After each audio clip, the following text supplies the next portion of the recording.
والسلام على أشرف الأنبياء والمرسلين نبينا محمد على آله وصحبه أفضل الصلاة وأتم التسليم، وبعد.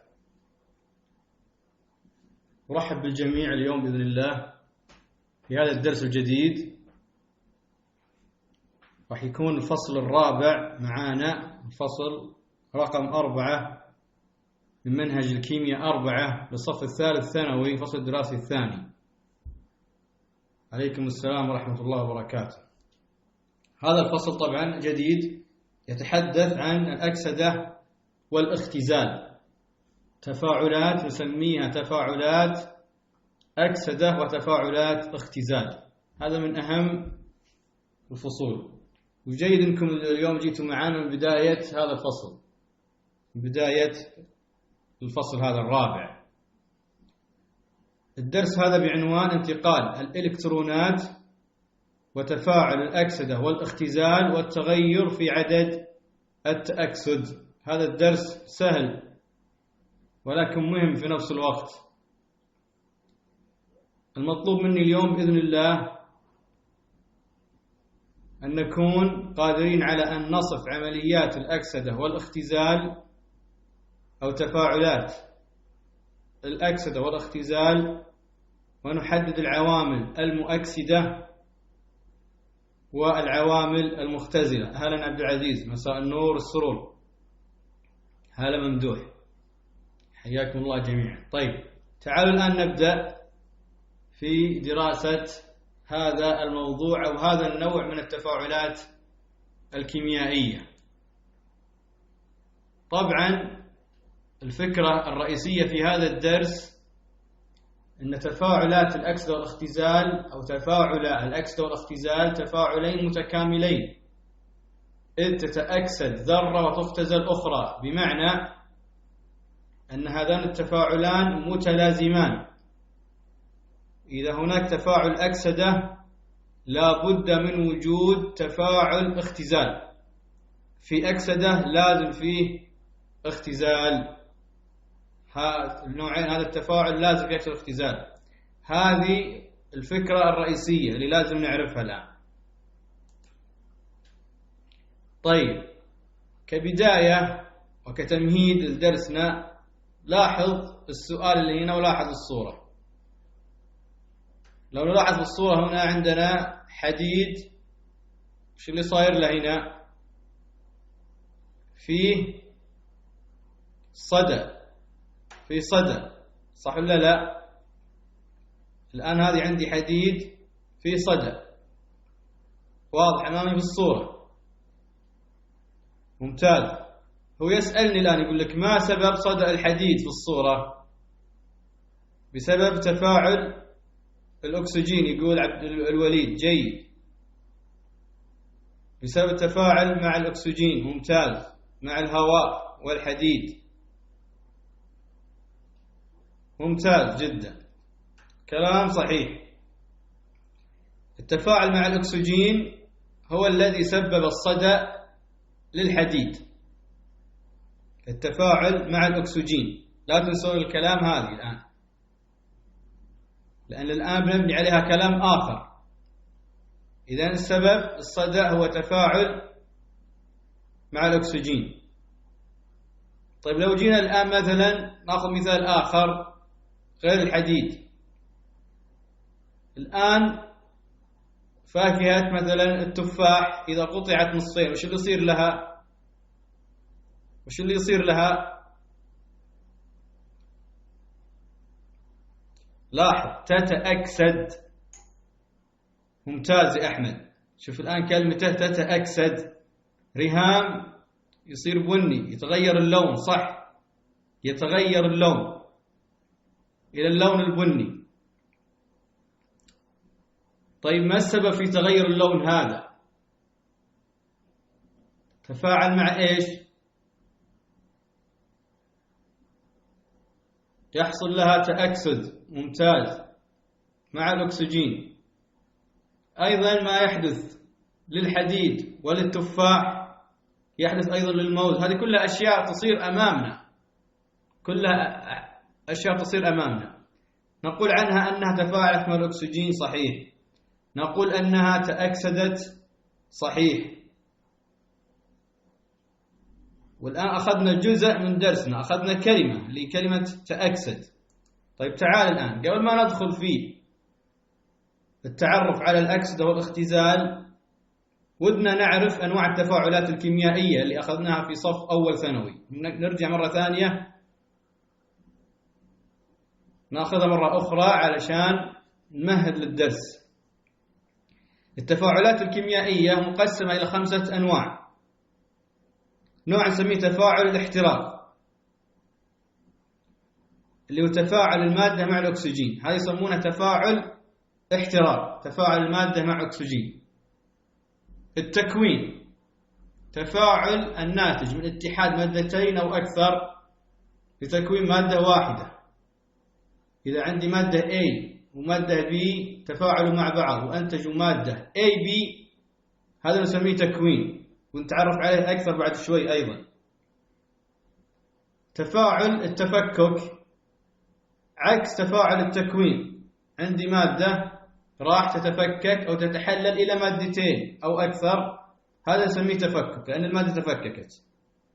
عندي ما يسمى بالإحلال البسيط، يكون عندي عنصر يحل محل عنصر آخر في مركب ما. وعندي إحلال مزدوج، وهو التفاعل الذي يحل فيه الأيون الموجب محل أيون موجب في مركب آخر، وأيون سالب محل أيون سالب في نفس المركب. تعال نتعرف عليها أكثر وأكثر وضوح هنا. تعال الآن بالجهة اليسرى من اللوحة البيضاء هذه، لو جينا الآن للتفاعل الأول نلاحظ أن عندي Na زائد Cl أعطاني NaCl. هذا أي واحد فيهم نسميه؟ هل هو تفاعل احتراق، تكوين، تفكك، بسيط، مزدوج؟ أي واحد فيهم. Na مع ممتاز يا أحمد، هذا تكوين، كونت الآن مركب، أنا كونت مركب. طيب التفاعل اللي بعده عكسه، NaCl رجعنا مرة ثانية نفككها، يصير النوع هذا وشو؟ تفكك. ممتاز، جيد، هذا مثال على التفكك. حلو. طيب تفاعل مادة مع أكسجين، طبعا التفاعل هنا ناقص، معليش. تفاعل مادة مع O2، هذا الميثان مع الأكسجين. وش نوع التفاعل هذا؟ هذا هو الاحتراق. ممتاز. طيب لاحظ هنا الآن التفاعل الرابع، AX زائد B يعطينا A زائد BX. هذا النوع من التفاعل نسميه إحلال بسيط. ممتاز يا ريهام، ممتاز يا ندى، ممتاز يا الوليد، جيد. لاحظ الإكس كانت مع الA وأصبحت مع الB، هذا يسمونه إحلال بسيط. طيب الأخير AX زائد BY أعطانا AY زائد BX، هذا شو نسميه؟ لاحظ الإكس كانت مع الA وأصبحت مع الB، وكذلك مثل الواي، كل واحد منهم أخذ أيون الثاني. إذن هذا مزدوج. هذه الآن هي التفاعلات ال5، وراح نسوي عليها بإذن الله تطبيق في آخر الدرس، لا تنسون الكلام هذا. عرفنا الآن أنواع التفاعلات، جيد. نأتي الآن إلى الأكسدة. أنتم قبل شوي كنتوا تقولون أن الأكسدة تفاعل المادة مع الأكسجين. إحنا لاحظنا أن الحديد صدى بسبب تفاعله مع الأكسجين، التفاح نفس الطريقة، الموز نفس الطريقة. هذا كان تعريف قديم، كان تعريف قديم للأكسدة، أن تفاعل المادة مع الأكسجين، لأن كانوا يشوفون قدامهم الشيء هذا كان واضح أمامهم، أن الأكسجين يسبب أكسدة لبعض المواد، وقالوا أن الأكسجين هو الذي يسبب الأكسدة فقط. لكن بعد تطور العلم الآن وكثرة التجارب والنظريات اكتشفوا أن الأكسدة كتعريف لها علمي أنها عملية فقدان المادة للإلكترونات، وهذا واضح كذلك أمامنا. الحديد يتحلل عندما يبدأ يتحلل، دليل على أنه إيش؟ بدأ يفقد إلكتروناته، وهذا سبب إيش؟ تحلله. أعطاني هنا مثال، ركزوا معي الآن. ال Na عدد الأكسدة له كم هنا؟ لو قلنا كم عدد الأكسدة له؟ عدد الأكسدة له نقول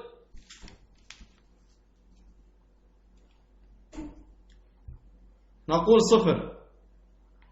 إذا شفت الذرة ما عليها لا شحنة موجبة ولا شحنة سالبة، نقول عنها أن عدد الأكسدة لها 0.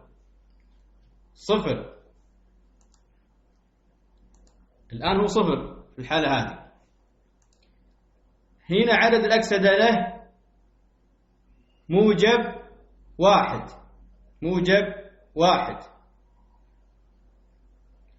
الموجب، ركزوا الآن، الموجب يدل على أن المادة فقدت إلكترون، فقد إلكترون. ممتاز. هنا نقول العملية عملية أكسدة لأنها فقدت إلكترون. طبعا أصبح الإلكترون هذا يرمز له بالرمز E وفوق شحنة سالبة، والآن فوق شحنة سالبة. E تدل على أول حرف من كلمة إلكترون بالإنجليزي، والسالب تدل على أن الإلكترون دائما يأخذ شحنة سالبة. إذن المعلومة الآن اللي احنا تعلمناها الآن أن الذرة إذا ما صار عليها لا موجب ولا سالب عدد التأكسد لها 0.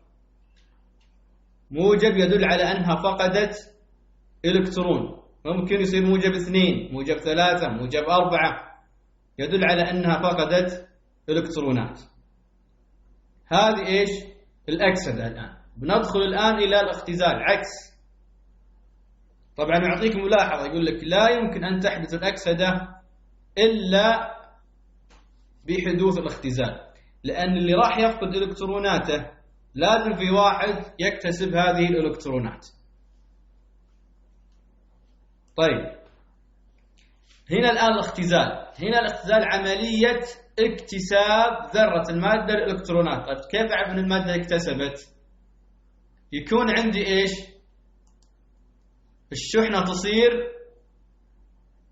لاحظ، سالبة. الشحنة سالبة دليل على أن المادة اكتسبت إلكترونات. طيب الآن هنا كم الآن هنا في Cl؟ كم عدد الأكسدة هنا في Cl؟ 0، ثم أصبح سالب 1. أقول هنا أنه اكتسب كم إلكترون؟ كم اكتسب الإلكترون؟ اكتسب إلكترون 1. ولاحظ أنه مثلها لك بمعادلة، قال لك Cl أعطيته إلكترون 1 فأصبح عنده سالب 1، بمعنى أنه اكتسب إلكترون 1. ممكن يجي هنا 2 مثلا أو 3، فلو صار هذا مثلا 3 لازم يصير هذا برضو إيش؟ 3، بمعنى أنه اكتسب 3 إلكترونات. وضحت هذه النقطة. عرفنا متى نعرف أن المادة أصبحت متأكسدة ومتى تصبح مختزلة. الموجب والسالب تدل على هذا الشيء. طبعا يقول هنا هذا يعني أن حدوث أي عملية تأكسد لا بد من أن يصاحبها عملية اختزال، فالعمليتين متلازمتين لا تحدث إحداهما دون الأخرى. إذا في ذرة تفقد لازم في ذرة تكتسب الذي فقدته هذه الذرة. هذه النقطة أتوقع أنها واضحة وسهلة جدا. طيب تعال هنا الآن، الآن أعطاك تفاعل، يقول لك صنف التفاعل بين المغنيسيوم والأكسجين، بين المغنيسيوم والأكسجين، وأعطاني هنا صورة مغنيسيوم يحترق، معطيني مشعل ضوء طبعا لأنه احتراق. فما نوع التفاعل بين المغنيسيوم والأكسجين الآن؟ ما نوع التفاعل؟ احتراق. أحمد يقول احتراق. ندى احتراق. ممتاز. إذن ما دام أنه مع الأكسجين فهو احتراق. لكن السؤال الآن، هل أستطيع أن أصنفه على أنه أكسدة واختزال؟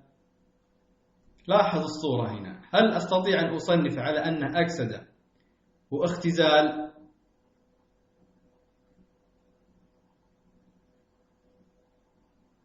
ها، ممتاز. نعم ممتاز. طيب جيد، فعلا أستطيع أن أقول أن هذا التفاعل أكسدة واختزال. ليش؟ طالع الآن الكرات الكبيرة هنا اللي باللون الفضي تقريبا، لاحظ اللي هو المغنيسيوم، هذا المغنيسيوم، لاحظ السهم إلى الأكسجين. يقول هنا أن المغنيسيوم أعطى الأكسجين إلكترونين، أعطى الأكسجين إلكترونين، فأيهم فقد وأيهم اكتسب؟ من الذي فقد الآن فيهم؟ هل هو المغنيسيوم أو الأكسجين؟ عربي يا ريهام، عربي.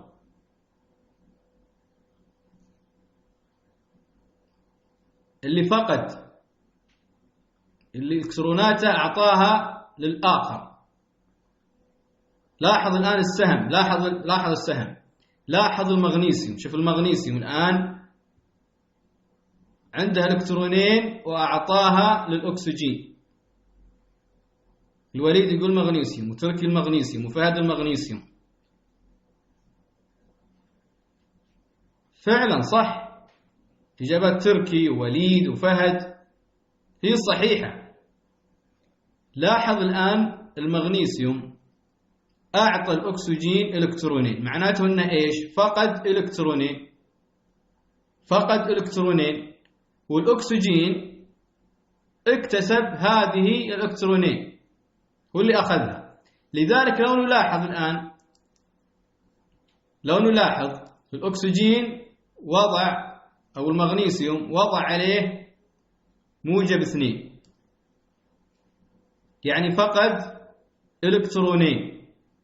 وش اللي صار له؟ أكسدة أو اختزال؟ الآن المغنيسيوم هل حدث له أكسدة أم اختزال؟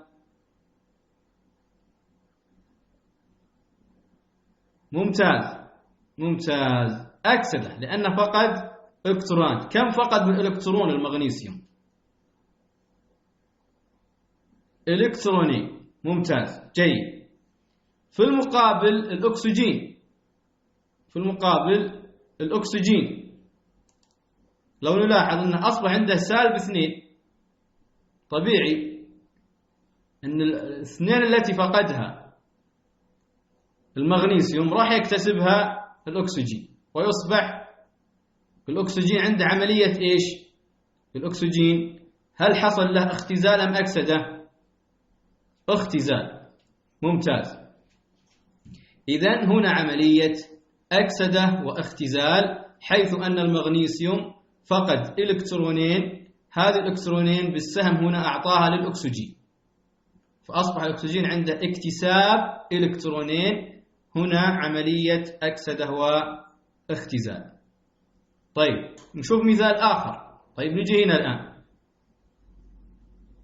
هنا الآن عندي اللي هو تفاعل محلول أيونات البروميد اللي باللون البرتقالي تقريبا مع غاز الكلور. نبدأ الآن نشوف شو اللي صار لهم. الآن السؤال على طول مباشرة، من الذي حصل له أكسدة؟ على طول نشوف من الذي حصل له أكسدة؟ نصعب السؤال شوي. اللي بيفقد هو اللي حصل له أكسدة. طبعا ترى الآن هنا لاحظ عشان بس نقرر المعلومة لكم، هذا بروم، هذا بي آر، عفوا معليش، هذا اللي هو البي آر،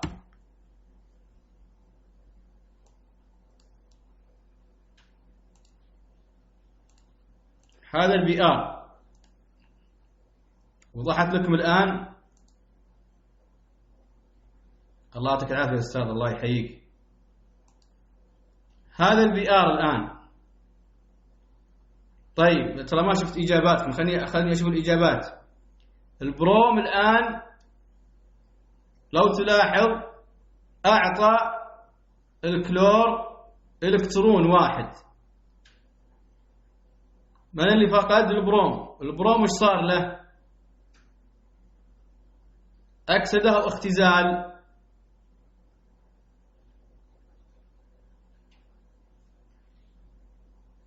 ها، البروم حصل له أكسدة. لاحظ السهم هنا، لاحظ السهم يقول لك إن البروم أعطى الكلور إلكترون، لذلك هو فقد. اللي اكتسبها الكلور، فأصبح الكلور عنده شحنة سالبة تدل على أنه إيش؟ اكتسب إلكترون. اكتسب إلكترون. واضح النقطة هذه؟ الآن عرفنا المادة التي فقدت وحصل لها أكسدة، والمادة اللي اكتسبت وأصبحت أو حصل لها اختزال. جيد، تعال ننتقل الآن هنا مثال ثالث على طول مباشرة حتى أقرب لكم المعلومة في الصور هذه. أنا عندي الآن بوتاسيوم، عندي الآن بوتاسيوم هنا، هذا الكي، هذا الكي، وهنا عندي غاز الكلور اللي هو Cl2.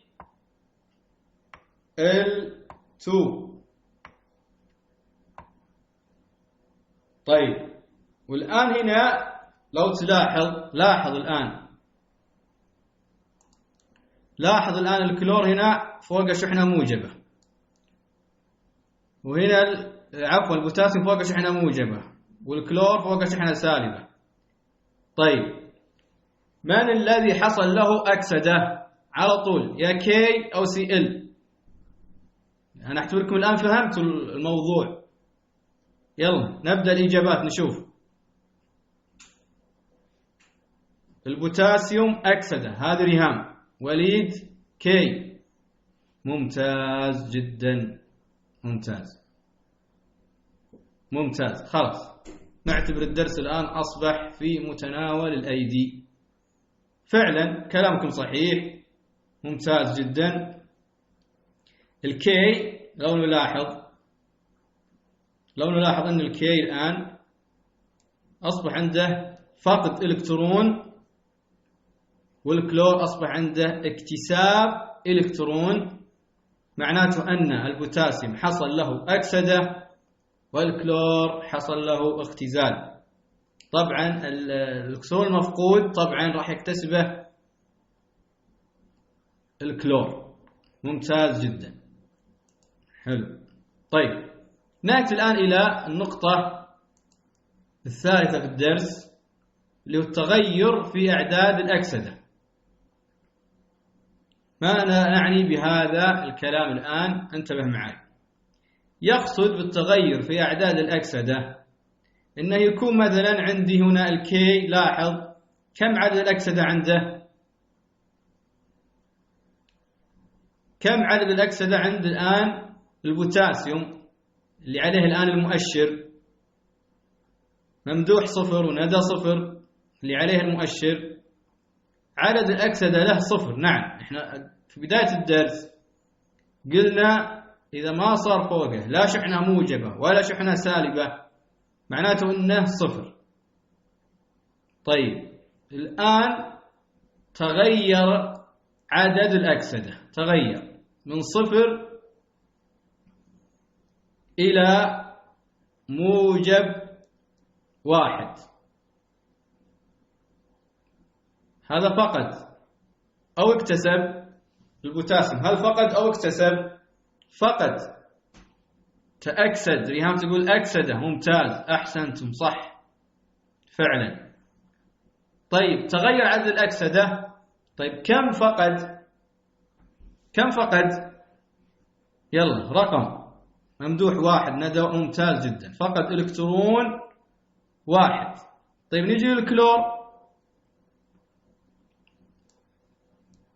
نجي للكلور، اكتسب مباشرة إلكترون 1. إذن أقول هنا عملية، لاحظ، عملية أكسدة. نقول هذه عملية أكسدة صار. والكلور أقول اللي حدث له إيش؟ عملية اختزال. عملية اختزال نقول. إذن هذه عمليتين مترافقتين، لا توجد أكسدة بدون اختزال، ولا يوجد اختزال من غير أكسدة. طيب ممتاز. بنعطيكم معلومة برضو تفيدكم قبل ما نجي للتطبيقات. طالع معي خط الأعداد هذا هنا، هذا برضو يسهل لك عملية اكتشاف المادة اللي صار لها أكسدة والمادة اللي صار لها اختزال.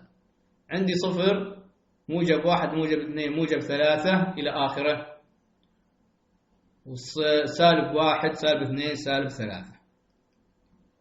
إذا تبي تعرف هل حصل أكس اختزال، إذا أنت انتقلت من عدد صغير إلى عدد أكبر في خط الأعداد فالعملية أكسدة. وإذا صار العكس، انتقلت من عدد كبير إلى عدد أصغر فالعملية اختزال. طيب شوفوا المثال اللي هنا. لو جينا للزد إن الآن راح نلاحظ إن عدد الأكسدة عنده 0 وأصبح موجب 2.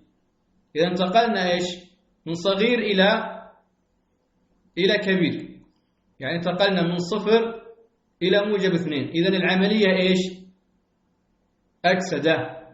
العملية أكسدة. هذه نقطة واضحة أتوقع. وفي نفس الوقت أيضا لاحظ أن عنده موجب 2 تدل على الفقد أيضا. الآن عرفتها بطريقتين. في نفس الوقت عنده فاقد إلكتروني. ولو جينا للفضة راح نلاحظ، عشان بس نأكد المعلومة ولا نعرف إن شاء الله أن الأمور أصبحت في متناول اليد. هنا انتقل من موجب 2 إلى 0. إذن العملية اختزال، وهكذا. جيد، الأمور تمام الآن؟ ممتاز. تعال نأتي الآن إلى التطبيقات.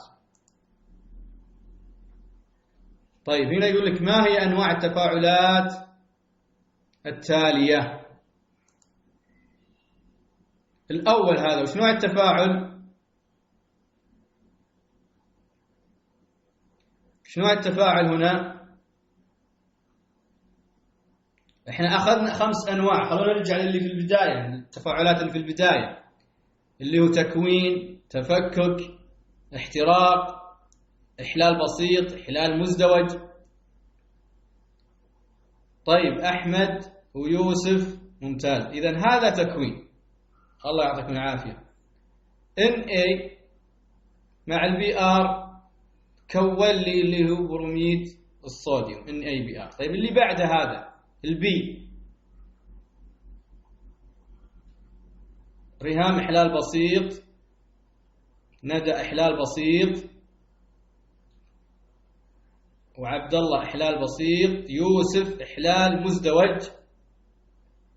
طيب فعلا الغالبية إحلال بسيط، وهذا الكلام هو الكلام الصحيح، لأن عندي فقط اللي هو بي آر أو الكي كانت مع البي آر وأصبحت مع السي ال، هذا نسميه إحلال بسيط. لو كان مع السي ال أيضا أيون آخر ثم تبادل الأيونات فنقول أنه إحلال مزدوج يوسف. لاحظ يا أحمد في التصنيف هنا إذا عندي AX وعندي B نفسه اللي هنا K، معليش يا أخوان لازم نوضح للي ما وضح لهم، مثل KBR وCL. لاحظ إن الكي انتقلت للCL هنا، لاحظ الكي انتقلت للCL فقط. لو في مع الCL عنصر وانتقل للBR هذا يصير مزدوج، لكن هذا بسيط. طيب آخر واحد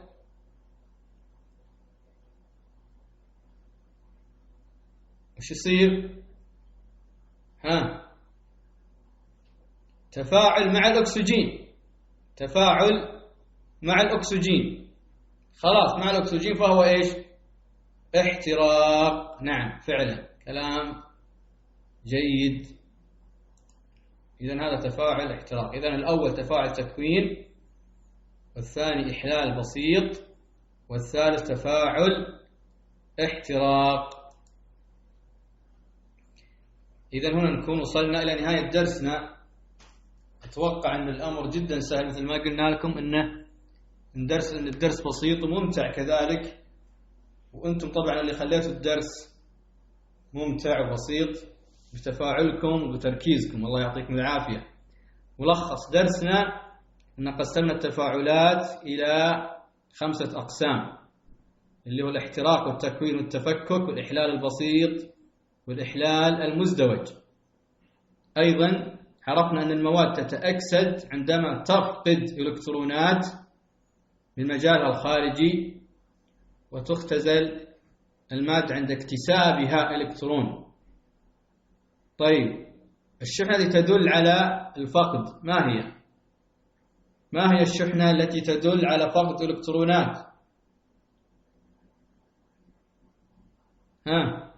عشان بس نتأكد. الموجب، ممتاز جدا. والعكس مع الشحنة التي تدل على الاكتساب والاختزال، وهي الشحنة السالبة. عند حدوث تفاعل الأكسدة لا بد من أن يصاحبه تفاعل اختزال، هذه معلومة كررناها أكثر من مرة. آخر شيء عندي الآن اللي هو عشان أتأكد أيضا في تصويت عندنا، بنطرح سؤال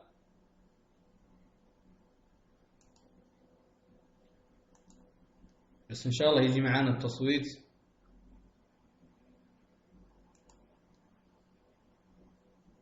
طيب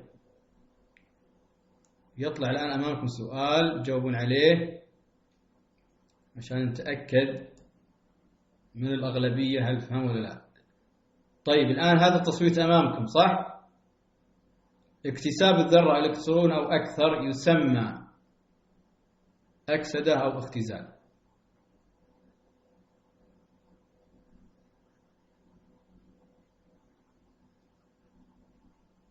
يلا نبي تصويت، انتم عددكم الآن كثير، الظاهر اللي صوتوا فقط 3.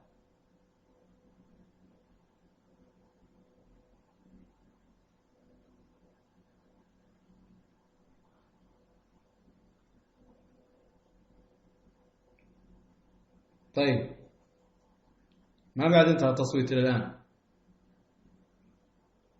اكتساب الذرة إلكترون أو أكثر يسمى، هو سهل جدا لكن عاد الإجابات. انتهيتوا من التصويت. الخيار الأول وشو؟ الخيار الأول عندكم هل هو اختزال أو أكسدة؟ لأنه ما هو واضح عندي. الخيار الأول أكسدة، الخيار الأول عندكم أكسدة، والإجابة اختزال. الإجابة اختزال يا أخوان يا شباب.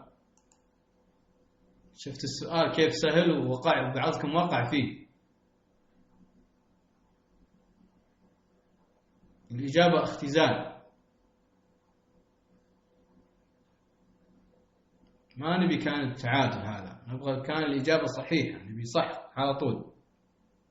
عموما اكتساب الذرة إلكترون هذا اختزال، وفقدها هذا أكسدة.